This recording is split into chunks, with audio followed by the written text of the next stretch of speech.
क्योंकि कभी वृंदावन का प्रलय नहीं होता। बंधुओं, पृथ्वी से लेकर के कहां तक कहें, रसातल से लेकर के और ब्रह्मलोक तक सबका प्रलय होता है। अच्छा, प्रलय होता किसका? प्रलय उसका होता है जो ब्रह्मा ने बनाया है, जो ब्रह्मा के द्वारा निर्मित है। तो पाताल से लेकर के, रसातल से लेकर के और ब्रह्मलोक तक सब ब्रह्मा ने बनाया है। लेकिन वृंदावन ब्रह्मा की कृति नहीं है। श्रीधाम वृंदावन को तो स्वयं श्री जी ने बनाया है। श्री राधा करा वरिचित पल्लव बल्लरी के, स्वयं श्री किशोरी जी ने अपने हाथों से निर्माण किया है श्रीधाम वृंदावन का। यहां ब्रह्मा की गति नहीं चलती है, ब्रह्मा की स्थिति नहीं चलती है। इसलिए वृंदावन सत्य है, वृंदावन चैतन्य है। चैतन्य क्यों है? ना जा पाओ राधा रमण, ना जा पाओ राधा वल्लभ, ना जा पाओ वृंदावन बिहारी लाल। अरे हम ब्रजवासी हैं, इतनी भीड़ आती है मंदिरों में कि हम ब्रजवासी स्वयं नहीं जा पाते मंदिरों में। तो इसको मतलब कहा है, हम लोग दर्शनार्थी नहीं है, हम लोग भावुक नहीं है, हम लोगों को इच्छा नहीं होती दर्शन की? नहीं, वृंदावन में बैठे रहो, कछु मत करो, यहाँ की हवा लेती रहो, वही में ही सब आनंद है, वही में ही सब सुख है। क्योंकि साक्षात चैतन्य है, ये साक्षात चैतन्य स्वरूप है।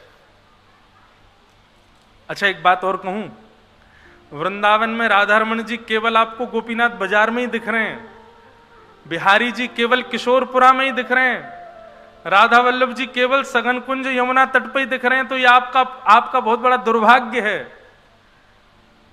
राधा रमण जी काउदना कोई गली में ही दिख जाए, ऐसी गली में जहां राधा रमण जी को मंदिर ही नहीं, वहां राधा रमण जी दिख जाए। और कई बार होता है, कई वैष्णव लोग ऐसा बताते हैं, आते हैं दर्शन करके, बोले महाराज जी हम एक गली में गए थे, वहां गली में गए, वहां पे एक मंदिर था, वहां मंदिर में दर्शन किए, वो तो कोई और ठाकुर जी थे ही नहीं, वो तो राधा रमण जी थे। हमने कि वो होंगे तो कोई और ही ठाकुर, पर तुम्हारी दृष्टि में ठाकुर जी बैठ गए, अब जहां देख रहे हो वहीं राधा रमण जी दिख रहे हैं। तो मतलब केवल वही मंदिरों में ही आपको ठाकुर जी दिख रहे हैं, तो ये आपका दुर्भाग्य है। आप तो जहां देखो वहीं राधा रमण, जहां देखो वहीं बिहारी जी, जहां देखो वहीं राधा वल्लभ जी प्रकट हो, ये भाग्य है।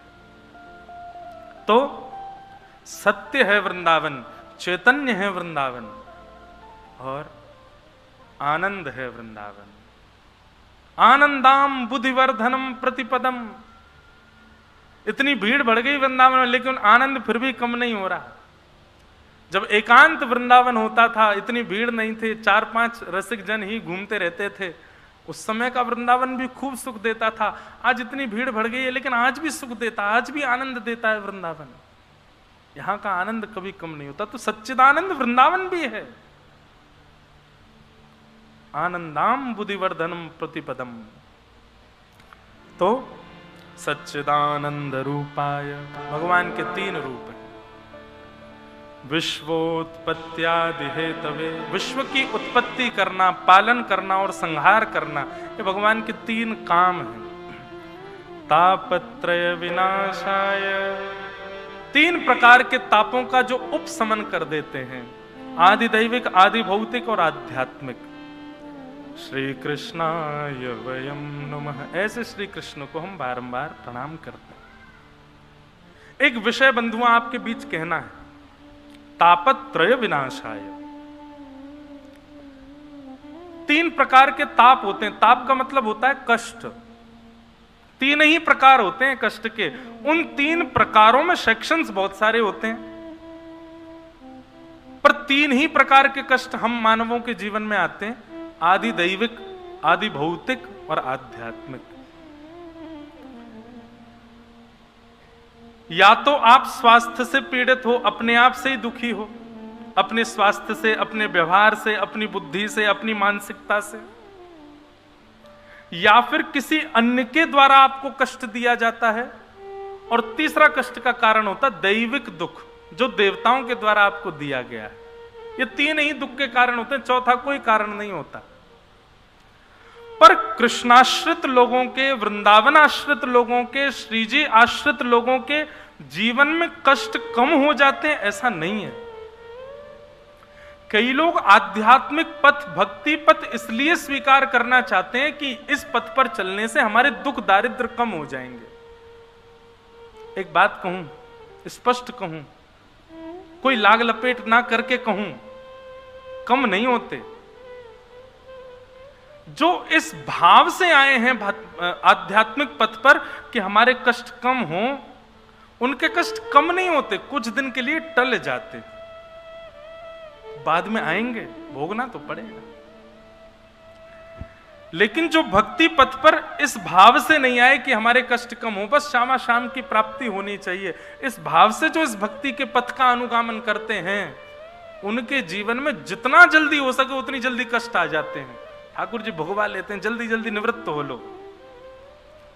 बहुत सावधानी से सुनिएगा, ये कष्ट क्या है, ये ताप क्या है, हमारी परीक्षाएं हैं। विद्यालय में जाते हो तो परीक्षा तो देनी पड़ेगी। ज्यादा से ज्यादा यह हो सकता है कि किसी कारण से उस समय परीक्षा नहीं दे पाए तो कुछ दिन बाद देनी पड़ेगी, देनी तो पड़ेगी, बच नहीं सकते आप। और जो आध्यात्मिक पथ के अनुगामी होते हैं, इस भाव से नहीं कि हमारे कष्ट दूर हो, बस शामा शाम की प्राप्ति के लिए, उनके जीवन में परीक्षाएं बहुत जल्दी जल्दी आ जाती हैं। ठाकुर जी कहते हैं जितना हो सके जल्दी जल्दी भोग लो, निवृत्त हो लो, इससे इन परीक्षाओं से निवृत्त हो जाओ। अनुभूति नहीं होती। मीराबाई का चरित्र सुनो, कितना कष्ट, हमारे लिए वो कष्ट है, पर मीराबाई के चरित्र में आपको कभी नहीं दिखेगा कि मीराबाई ने उन कष्टों से रो करके कभी ये कहा हो कि हे गिरधर गोपाल, इतना कष्ट क्यों दे रहे हो, इतनी पीड़ा क्यों दे रहे हो, कभी नहीं। बस एक बार पूरे चरित्र में बस एक बार ऐसा आता है कि मीराबाई थोड़ी सी परेशान हो गई थी अपने ससुराल पक्ष के व्यवहार से, तब उन्होंने गोस्वामी तुलसीदास जी को पत्र लिख करके पूछा कि मैं क्या करूं। तब गोस्वामी जी ने प्रत्युत्तर में कहा था, जाके ही अन राम वैदेही तजियता ही कोटि वैर सम यद्यपि परम स्नेही। जिसके हृदय में ठाकुर जी का वास नहीं है, चाहे वो कितना भी अपना क्यों ना हो, तजियता ही कोटि वैर सम यद्यपि परम स्नेही, उसको बैरियों के समान त्याग कर दो, चाहे वो कितना भी अपना क्यों ना हो। ठाकुर जी का नहीं है तो हमारा कैसे हो सकता है। बस एक इस मात्र के अलावा मीराबाई के पूरे जीवन चरित्र में कभी यह नहीं आया कि वो दुखी हुई हो, बल्कि कृष्णाश्रितों के, भगवदाश्रितों के जीवन में कष्ट क्या है। उनके जीवन में कष्ट ये है कि हम रोज 108 माला करते हैं, आज 100 पे ही अटक गए, 8 पूरी नहीं कर पाए। हम रोज वृंदावन परिक्रमा करते हैं, आज जा ही नहीं पा रहे। हम रोज संतों को प्रणाम करते हैं, आज कोई संत नहीं मिल रहे। उनके जीवन में यही कष्ट रहता है, इसके अतिरिक्त तो कोई कष्ट नहीं होता। तो ये बात निश्चित मान लीजिए कि जब आप भक्ति पथ पर चलेंगे तो ऐसा नहीं है कि आपके कष्ट कम हो जाएंगे। कष्ट तो, बल्कि मैं तो ऐसा कहूंगा कि जो पूरे जीवन में आने चाहिए थे वो चंद सालों में आने लग जाएंगे। मान लीजिए मेरी आयु ठाकुर जी ने लिखी हो 70 वर्ष। अब 70 वर्ष में ठाकुर जी ने डिजाइन ऐसा किया हो, पहला कष्ट इसको देंगे 20 से लेकर के 25 साल तक, दूसरा कष्ट इसको देंगे 35 से 40 साल तक, तीसरा कष्ट इसको देंगे 55 से 60 तक, और फिर लास्ट में देंगे बिल्कुल जब इसके प्राण निकलने वाले होंगे 2-3 साल लास्ट किसको और कष्ट दें। इस प्रकार से पूरे जीवन में कष्ट लिखे हुए हैं। लेकिन मैं आ गया आध्यात्मिक पथ पर, भक्ति पथ पर, तो ठाकुर जी क्या करते हैं, खंड खंड खंड में जो कष्ट मिलने वाले थे उन सबको एक ही कर देते हैं, लो एक बार में ही भोगो। अब जो 5 वर्ष, फिर आगे 10 वर्ष बाद फिर 5 वर्ष, फिर 20 वर्ष बाद फिर 5 वर्ष, ऐसे जो मिलना था वो एक साल एक साथ ही ठाकुर जी भोगवा देंगे। लो 15-20 साल में सारे भोग भाग के निवृत्त हो लो। ये होता है। और पूर्ण रूपेण प्रेम के भाव से भक्ति पथ पर यदि आए हैं तो कष्ट तो आएंगे लेकिन अनुभव नहीं होगा, उसकी अनुभूति नहीं होगी, उसका ज्यादा प्रभाव आपके चित्त पर नहीं होगा। कष्ट तो आएंगे। तो इसलिए तापत्रय विनाशाय, ठाकुर जी तापों का विनाश नहीं करते हैं, तापों से होने वाली हमारे ऊपर प्रभावों का विनाश करते हैं, वो प्रभाव नष्ट हो जाता है। ऐसे श्री कृष्ण को हम बारंबार प्रणाम करते हैं। श्री कृष्णाय वयम नमः। भागवत के महात्म का प्रथम श्लोक। अब आइए महात्म के थोड़े प्रसंग सुने। 88,000 सोनकादि ऋषि नैमिषारण्य क्षेत्र में बैठे थे, मानव कल्याण के लिए यज्ञ कर रहे थे, और उस यज्ञ के बीच में वहां सूत जी महाराज का आगमन हुआ। 88,000 सोनकादि ऋषियों ने सूत जी से प्रश्न किया है। क्या प्रश्न किया? श्रेयसां यद्भवेत् श्रेय पावनानां च पावनम् कृष्ण प्राप्तिकरं सस्व साधनं तद्वदाधुना। बंधुओं, सदैव याद रखना, प्रश्न कैसा होना चाहिए। कई बार मैं देखता हूं हमारे वृंदावन के भी कई रसिक जन हैं, परम पूजनीय श्री प्रेमानंद जी महाराज हैं, और भी कई रसिक ऐसे संत हैं जो प्रश्नों के समाधान बताते हैं, पर हमको प्रश्न करने नहीं आते। कई बार प्रश्न सुनकर के मुझे ये लगता है कितने बड़े भाव से वंचित हो गया ये, इतने बड़े स्थान पर जाके पूछ क्या रहा है, वही संसार। प्रश्न कैसा होना चाहिए पहले ये सीखिए। पूछने वाले का भी उद्धार हो, बताने वाले का भी उद्धार हो। अभी क्या होता है, आपका प्रश्न ऐसा है कि आपका ही उद्धार हो रहा है, बताने वाला तो पहले से ही उद्धार कर चुका है अपना। प्रश्न कैसा हो, पूछने वाले का भी उद्धार हो, बताने वाले का भी उद्धार हो, और जो खाली बैठे सुन रहे हैं उनका भी उद्धार हो। तीनों के उद्धार की भावना से प्रश्न होना चाहिए। और ऐसा प्रश्न केवल एक ही है, क्या? कृष्ण प्राप्ति करम शाश्वत। शाश्वत श्री कृष्ण की प्राप्ति कैसे हो, ये मार्ग हमको बताओ। और श्रेयसाम यद भवे श्रेय, यहां पर सूत जी महाराज कहते हैं, सौनकादि ऋषि कहते हैं, श्रेष्ठ से श्रेष्ठ, पवित्र से पवित्र और जल्दी से जल्दी भगवत प्राप्ति कैसे होगी, कृष्ण की प्राप्ति कैसे होगी, वो मार्ग हमको बताइए। कितना अच्छा प्रश्न है। बस ये एक ही प्रश्न में पूरी भागवत की कथा सुनाई है। सोचो, प्रश्न ऐसा हो जो पूरे ग्रंथ का निर्माण करवा दे।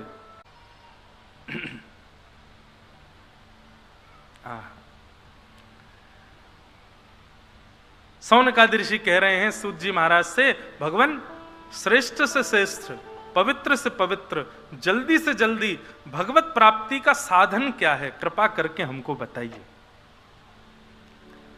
सूत जी महाराज ने जैसे ही प्रश्न सुना, प्रश्न सुनते ही सूत जी महाराज परम आनंदित हो गए, और आनंदित होते ही कहते हैं कि कालव्यालम खग्रास त्रास निर्णास हेतवे श्रीमद्भागवतम शास्त्रम कलौकीरेण भाषितम। बहुत ध्यान से सुनिएगा। सौनकादि ऋषि कहते हैं, कालव्याल मुखग्रास त्रास निर्णास हेतवे श्रीमद्भागवतम शास्त्रम कलौकीरेण भाषितम। काल रूपी व्याल, व्याल कहते हैं सर्प को, उस सर्प के मुख में हम आप सब लोग किस भांति हैं? बोले ग्रास के भांति। ग्रास कहते हैं भोजन को। काल यानी कि समय रूपी सर्प के मुख में हम सब भोजन के भांति बैठे हैं। बस ये समझ लो, अभी तक हम जीवित क्यों हैं? क्योंकि हमारे समय रूपी व्याल का पेट भरा हुआ है। जिस दिन उसको भूख लग आई उसी दिन हमको खा जाएगा, हमारी मृत्यु हो जाएगी। मृत्यु का मतलब क्या है? उस फलाने व्यक्ति की मृत्यु हुई, मतलब उसके समय रूपी व्याल को भूख लगी, उसने पा लिया। हम लोग जीवित बैठे मतलब हमारा समय रूपी व्याल अभी भी उसका पेट भरा हुआ है। कालव्याल मुखग्रास त्रास निर्णास हेतवे श्रीमद् भागवतम शास्त्रम कलौकीरेण भाषितम। तो ये बात तो सिद्ध है कि व्याल को भूख तो एक दिन लगनी है।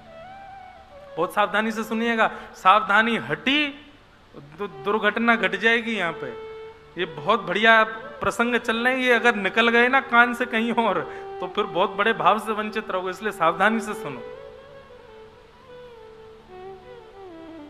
काल रूपी व्याल को भूख तो लगेगी, आज नहीं तो कल लगेगी, कल नहीं तो हो सकता आज रात को ही लग आवे, और ये भी हो सकता है 1 घंटे बाद ही लग आवे, कभी भी लग सकती है उसको भूख। और जैसे भूख लगेगी हमारा गोविंदाय नमो नमः, तो उसको भूख लगे उससे पहले पहले भगवत प्राप्ति हमको करनी है। भागवत में एक ये नया सिद्धांत है, अभी तक हमको ये सिद्धांत पता था कि मृत्यु के बाद हमको ठाकुर जी से मिलना है, लेकिन नहीं, भागवत का सिद्धांत है कि मृत्यु आए उससे पहले पहले ठाकुर जी से मिलना है, उससे पहले पहले ठाकुर जी का अनुभव करना है। मृत्यु के बाद की प्रतीक्षा मत करो, मृत्यु आवे तब मिलेंगे ठाकुर जी से। हर क्षण अंतिम हो सकता है, उससे पहले पहले भगवत प्राप्ति कर लो। और वो भगवत प्राप्ति कैसे होगी? बोले श्रीमद् भागवतम शास्त्रम। ये भागवत रूपी जो शास्त्र है ना, इस शास्त्र में जितने भाव बताए गए हैं, जितने मार्ग बताए गए हैं, जितने रूप अनुरूप बताए गए हैं, उन सबका पालन करना प्रारंभ कर दो बस, और कुछ नहीं करना, कृष्ण प्राप्ति हो जाएगी। बहुत सरल और सहज उपाय। और ये बात यहां पर सूत जी कह रहे हैं, सौनकादि ऋषि सुन रहे हैं। ऐसा समझोगे तो हो सकता है कहीं ना कहीं आपके मन में ये भाव आ जाए कि पुष्ट है कि नहीं। स्वयं श्रीमद् भागवत में भगवान कृष्ण कहते हैं, ये वही भगवतः प्रोक्तः उपाया आत्मलब्धये। उद्धव, मेरी प्राप्ति यदि करनी है तो मेरी प्राप्ति के बताए गए जो उपाय हैं, उन्हीं उपायों का नाम श्रीमद् भागवत है। उन उपायों पर अंजह पुंसाम विदुषाम, आंख बंद करके चलने लग जाओ उस उपाय पर, मेरी प्राप्ति तुमको हो जाएगी, उस पर कोई संशय नहीं है। तो बंधुओं, कृष्ण प्राप्ति का प्रश्न पूछा है, उत्तर में सूत जी कह रहे हैं श्रीमद् भागवत शास्त्र में जितने भी मार्ग बताए, जितने भी भाव बताए, जितनी भी अवस्थाएं व्यवस्थाएं नियम कानून बताए गए, उन सब का पालन करना प्रारंभ कर दो, श्री कृष्ण प्राप्ति हो जाएगी, निश्चित है। बोले अच्छा, तो एक बार की कथा सुनने से काम चल जाएगा? श्रीमद् भागवत में कहते हैं, मोहर हो रसिका भुवि भावुका, मोहर हो। बोले जब तक कृष्ण प्राप्ति ना हो जाए तब तक समझो कि अधूरे हो, तब तक करते रहो करते रहो करते रहो करते रहो। यही सभा ऐसी है जो सभा कृष्ण से मिलाएगी, जो सभा कृष्ण का दर्शन कराएगी, साक्षात अनुभव कराएगी। कृष्ण प्राप्ति करम शश्वत साधनम तद्वदाधुना। तो श्रीमद् भागवत ऐसा ग्रंथ है। बंधुओं, आपको एक बात बताएं, सुखदेव जी भागवत के प्रमुख वक्ता हैं, पर ये सुखदेव जी हैं कौन वास्तविक में? ये हमारी श्री राधा रानी के निज गोलोक धाम में मणि के पिंजरे में निवास करने वाले उनके निज पक्षी हैं। गोपी कदाचिन मणि पिंजरस्थम सुको वचो वाचयितुम प्रवत्त आनंद कंद ब्रज चंद कृष्ण गोविंद दामोदर माधवेति। सब लोग इधर देखो, यहां देखो, सावधानी से कथा सुनो। सुखदेव जी कौन है? एक पद है, बहुत सुंदर पद है, तरवर छाओ तीर यमुना के, तरवर छाओ तीर यमुना के, तरवर छाओ तीर यमुना के, तरवर छाओ तीर यमुना के, सुआ पढ़ा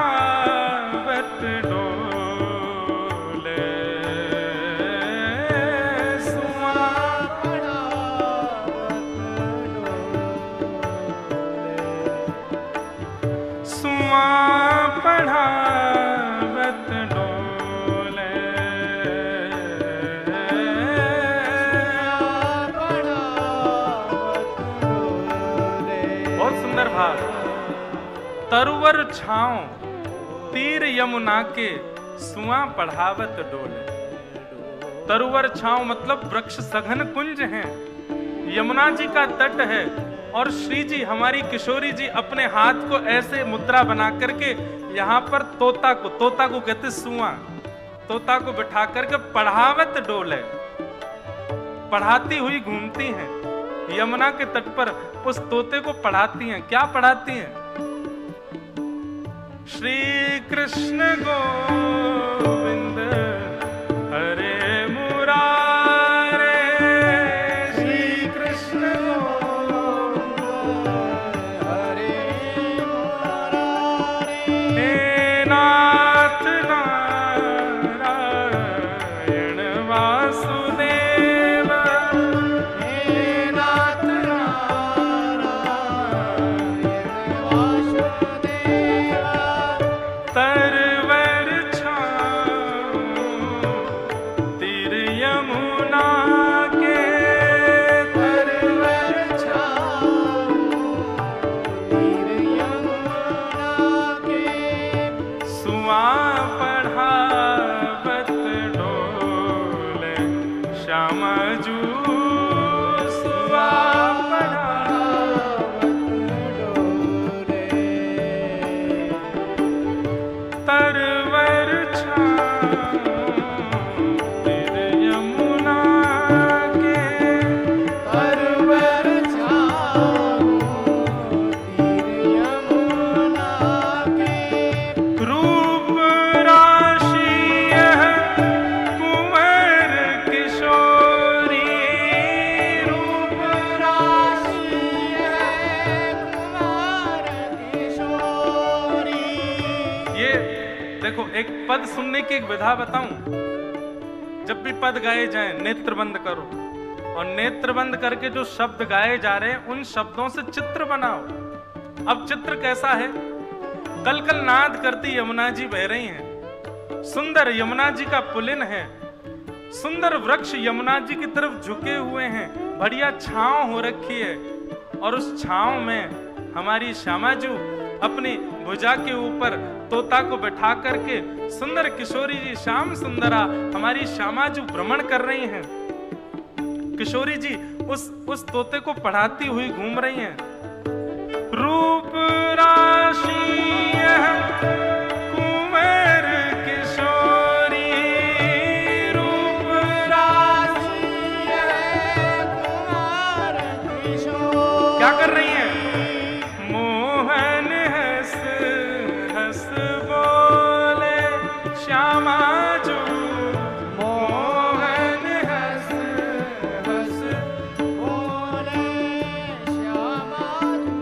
तरवर छांव तीर यमुना के, तरवर छांव तीर यमुना की, तरवर छांव तीर यमुना के, तरवर छांव तीर यमुना की। और किशोरी जी हाथ में लेकर के और मोहन हंस हंस बोले। मोहन बोलती हैं तो जैसे किशोरी जी मोहन बोलती हैं, तोता भी बोलता है मोहन। उसके मुख से मोहन सुनकर के किशोरी जी खुश हो जाती हैं, कहती हैं गोविंद। गोविंद सुनकर के तोता भी बोलता है गोविंद, किशोरी जी आनंदित हो जाती हैं। दामोदर, तोता भी बोलता है दामोदर। ऐसे किशोरी जी उसको याद करा रही हैं सुंदर सुंदर भाव ठाकुर जी के नाम। झुकत झुकावत तार कदम की, झुकत झुकावत तार कदम की, झुकत झुकावत तार कदम की, झुकत झुकावत तार कदम की।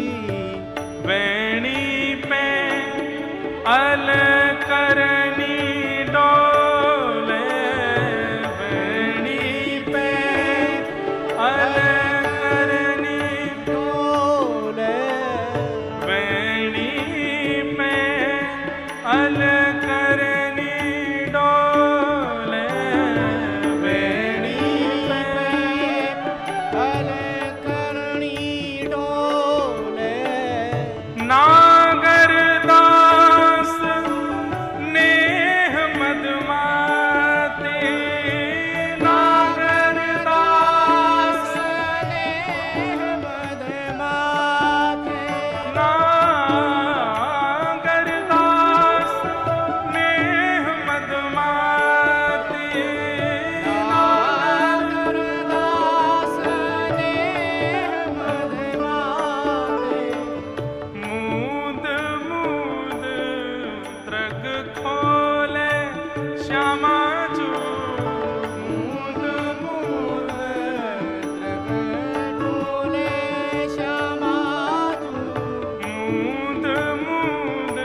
सुआ पढ़ावत डोले, राधा जो सुआ पढ़ावत डोले।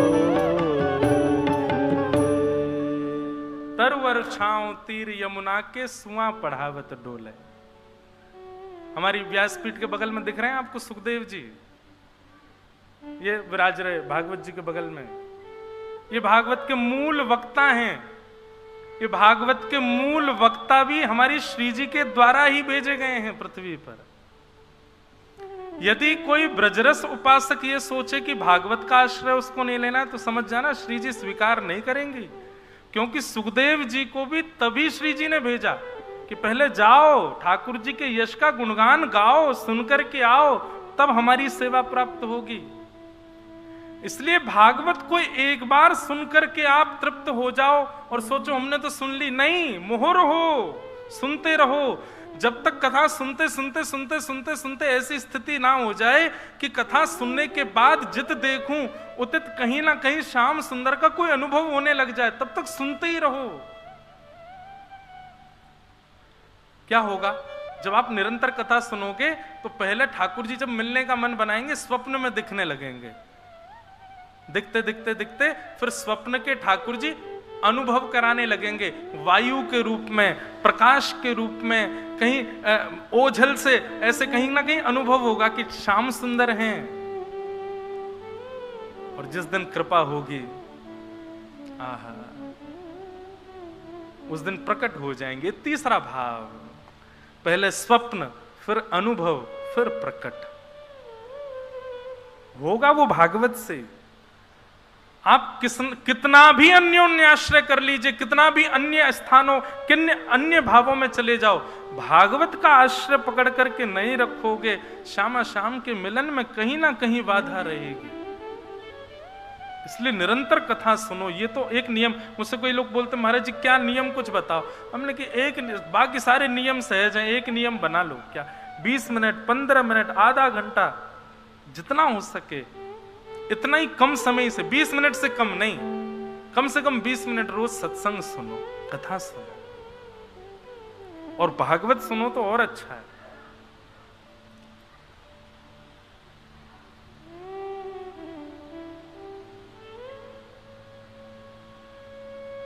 तो कृष्ण प्राप्ति करने का यदि सर्वश्रेष्ठ साधन कोई है तो श्रीमद् भागवतम शास्त्रम कलौ कीरेण भाषितम, भागवत का शास्त्र।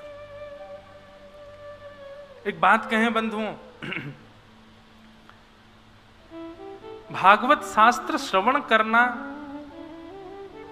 केवल श्रवण तक नहीं, उसका पालन करना बहुत जरूरी है, जीवन में उतारना बहुत आवश्यक है। तब आप कहलाए जाओगे भक्ति पथिक। ये पथिक हैं, भगवत मार्ग के पथिक हैं। भागवत क्या है? एक मार्ग है, उसके आप पथिक हो। मार्ग में कई बार ऐसा होता है कि गिर जाते हैं। इस मार्ग में यदि कभी गिर गए तो, भक्ति मार्ग में यदि आप गिर गए तो निश्चिंत हो जाइए, उठाने के लिए श्याम सुंदर ही आएंगे।